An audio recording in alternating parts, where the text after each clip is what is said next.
that again. 7,585.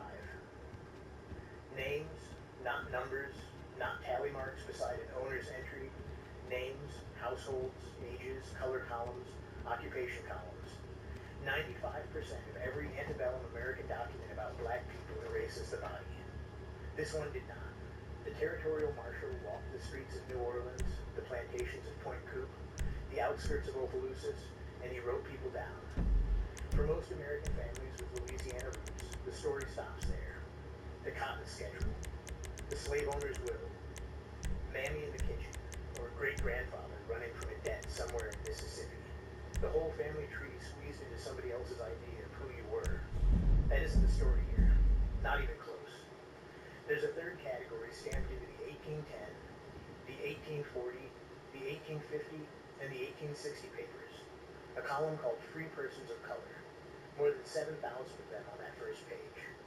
French-speaking, Catholic, literate, and very often landowning by the second generation. Some of those names you will recognize tonight. One of them almost certainly belongs to a relative of yours, even if your grandmother never breathed it across the kitchen table. Number 13. I'm going to walk up to it slowly, so slow you'll want me to move faster. That one came in with the French slave ships. A continental planter's name. By 1840, the same name sat on a register of free black families in Natchitoches and St. Charles, and it stopped me cold. Stay with me on this. The 13th is the one that does the damage. Before we get there, you need a map. In 1685, Louis Sibb signed the Code Noir for his Caribbean sugar colonies, 60 articles governing how enslaved Africans could be baptized, married, whipped, or freed. In 1724, France dropped a copy of the code into Louisiana. Article 59 banned interracial marriage. Article 58 made manumission nearly impossible, requiring the assent of the Colonial Council in every single case. France, in other words, legislated the size of the free black class down to almost nothing. Then the Spanish took over in 1769, and the math flipped. Madrid ran a different empire. Spain inherited the manumission customs of the Canary Islands and the Afro-Iberian tradition of coordacin, the right of an enslaved person to start buying himself in installments, like a mortgage on his own body, not on the man's labor, on the man himself. He could write a contract with his enslaver at a notary's desk on the levee and start paying installments on his own freedom the way an indentured servant might pay for a passage. If he had a surplus Sunday and a buyer for his carpentry, the surplus went on to a running tally. The Spanish notaries did not blink. Between 1771 and 1803, the New Orleans notaries recorded 1,921 such freedom papers. 3 generations of enslaved mothers, working as laundresses, midwives, tavern keepers, market women on the levee, scraped enough silver together to write their children out of bondage one invoice at a time. By 1803, free people of color made up roughly 1 of every 6 households in New Orleans. The number is staggering. In the rest of the South, it was barely 1 in 100. Then in 1803, the United States bought the place back from Napoleon. Within 3 years, Louisiana's new Anglo-American legislature did almost nothing to expand the free black population. They required the Superior Council sign-off on every manumission again. They dissolved the free black militia. They tried to bar new free black immigrants. And in 1806, they passed a law that quietly required the words, free man of color or free woman of color, stamped into every deed, every contract, every notarized bond, every will. That stamp would later save tens of thousands of family trees. It is also the reason your great-great-grandfather's name is in a column marked color on an 1810 page, instead of swept into the unmarked ledger that swallowed him in Mississippi. But the French-speaking free black community was already too rooted to erase. And then 1809 hit. In 1809, more than 10,000 refugees from Saint-Domingue, fleeing the Haitian Revolution, landed at the mouth of the Mississippi in 7 frantic convoys. Imagine the dockside at the Place d'Armes, barrels of sugar coffee, women carrying infants in Madras head wraps, men still in the militia uniforms they'd worn at the lost battle of La Crête-Pierrot.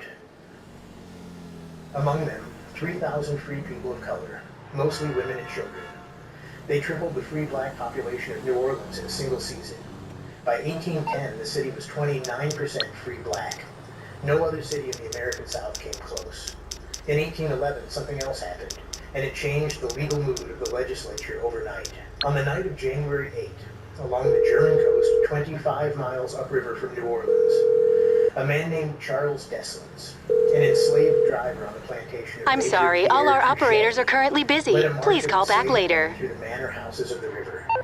They burned the Touchet house and the home of the neighboring Fortier family.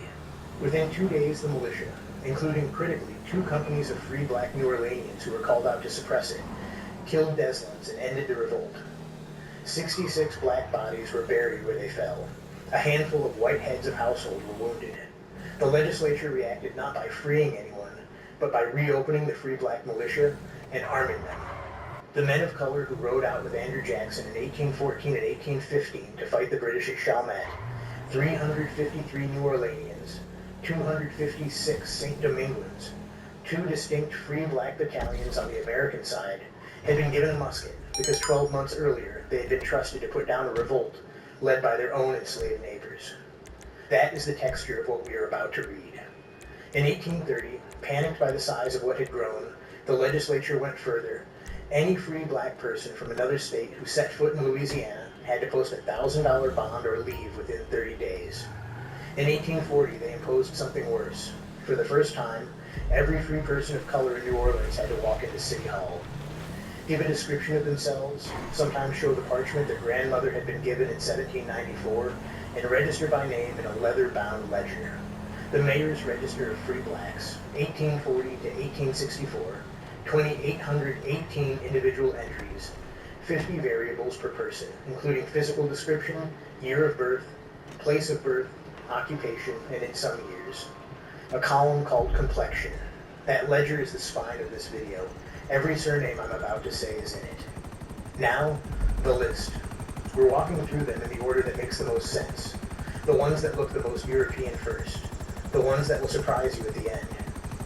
Most viewers stop the video the moment they hear a name they've seen on their own birth certificate. Hold that thought. We're not done. 1.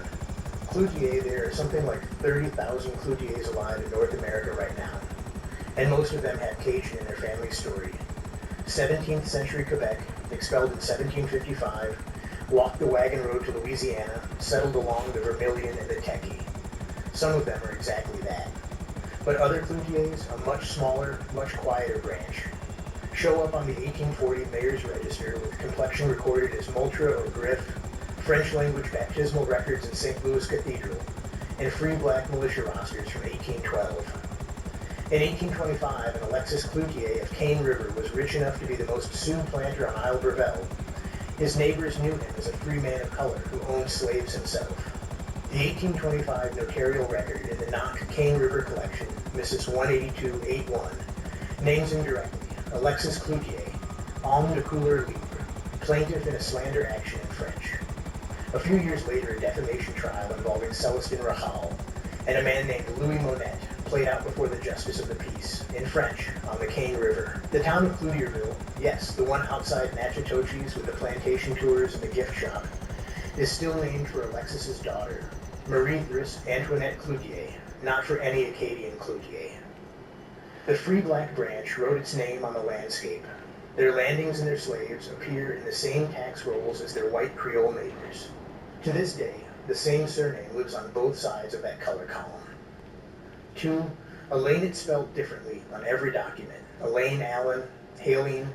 You'll find it on the 1860 Free Black Census of St. Martin Parish, on the 1840 Mayor's Register, and in the Aboyelle Sugar Country, where the name's deep ancestry runs through both French Creole and Free Black Creole lineages. Because Aboyelles, more than almost any other parish, is a place where the color column on a census page cannot tell you which side of the river a family lived on. The same Elaine boy could be riding a wagon to Opelousas in 1820 with a free black grandfather, or he could be working the same field as a free black grandfather, depending on which branch of the family the marshal saw that morning. Christophe Landry's published 1860 enumeration of St. Martin families lists the Allen household on the Free Persons of Color page, French Creole lineage, sitting beside Perot, Pickett, and the Chitimacha and Creole Pixel family in the same column. Same paper, same ink, same afternoon. Watch the variant spelling on the original parish paper. That's where you'll see the truth. Hold that thought for a second. Before we get to number 6, you need to understand one thing about the 1830s. Because the same decade that gave us the Mayor's Register also gave us the 1830 ban on free black immigration and a wave of vigilante committees that shut down black schools across St. Landry and Natchez. Most of the families on this list survived both. 3. Giori Go, look up the DeQueer and Giori family trees. Half of the published genealogies on the internet draw the Gioris back to the 18th century Acadian expulsion. That part is real, and that part is white. But the other half, the half the family reunions don't quite get around to muttering about, runs into the free black community of Avoyelles, where a joined lineage of DeQueer/Giori planters worked indigo and cotton on land their grandmothers had been parceled out of the slave quarter on. The trick to recognizing a free black Giori versus a planter Giori is rarely the name itself. It's the parish.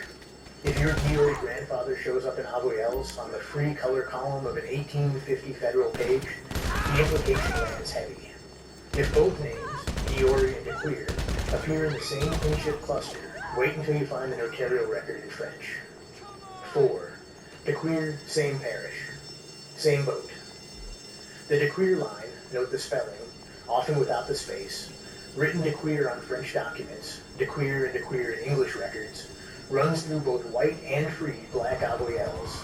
There are published genealogies tracing this family back to the French colonial period, where the family admits what the parish paper shows, a multi-generational branch that held land, attended the white Catholic Church, married inside the established free black community, and never set foot under a slave owner's roof. Online family trees sometimes quietly strip the free person of color tag off a patriarch's profile to clean things up. Don't let them. The Avoyelles marriage bonds and the St. Landry property transfers carry both branches in the same ink. 5. Lanou Anne Lanou. Free Creole of color. Born in Opelousas. Free baptismal entries from 1809 onward. A cattle brand registered in her name at the parish courthouse. Yes, brand. Iron and fire. Same as the largest planter in the parish. Because a free black woman owning livestock was a small scandal to no one in 1820s Louisiana except the English-speaking Anglo-Americans downriver. If your family preserved the cattle brand, ride that thread. It is direct evidence of free status that no census taker could later erase. 6. LeCompte in the Cane River Collection, at the historic New Orleans collection there, is a single sheet of foolscap, ink faded brown at the edges, dated April 30th, 1825, a woman named Marie-Louise LeCompte, described in the document as the Widow Porter, appears in person before the Louisiana Secretary of State and signs away the bondage of a man named Louis Louet, born 1802, son of a mixed-race enslaved woman and her white enslaver. LeCompte emancipates him at 22. He walks into the Cane River Register as a free man because a woman named LeCompte, French name, Continental, Catholic, chose to use the law made available to her under the Spanish regime. The LeCompte family name rides that generation's document because of a single act of a single woman. Almost not a single LeCompte genealogy on the commercial tree sites carries that note. If you carry LeCompte, yours might be among them. 7. Rachel Celestin Rachel appears on that same Cane River trail.